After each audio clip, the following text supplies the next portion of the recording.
नुआखाई ओडिशा का एक प्रमुख पर्व है जिसे नए फसल के स्वागत में मनाया जाता है। বছরটাকে ধরে আসি আমার ইতিহার, বছরটাকে ধরে আসি আমার ইতিহার, মান্তা গুন্তা বড় বড় খা শঙ্কুমর নোয়াখাই জুহার। ভুদর কাদো সল্লুচে, নদ নলিয়া উছলুচে, লুকলুকানি খেলুছন ছায়া আর খরা, আট ধান গুড়া ধান ষাঠিয়া অন্নপূর্ণা পাচলানো কেরা কেরা। ঝাকর দাদা শঙ্কর ঘরে নয়া ধান খেড়ে খেড়ে দেলানো আর তার অঢ়িয়া নেলানো।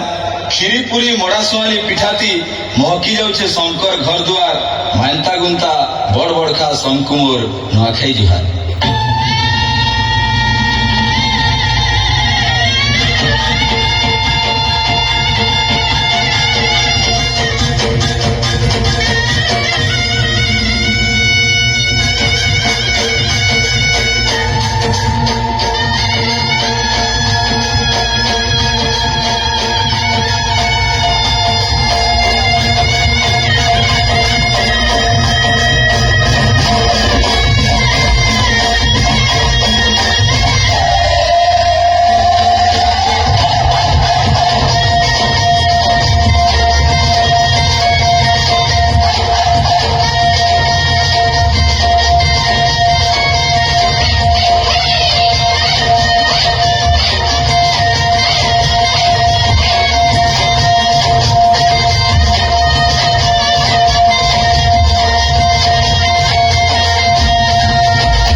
राजस्थान का घूमर एक अत्यंत प्रसिद्ध लोक नृत्य है जिसे हर शुभ अवसर पर किया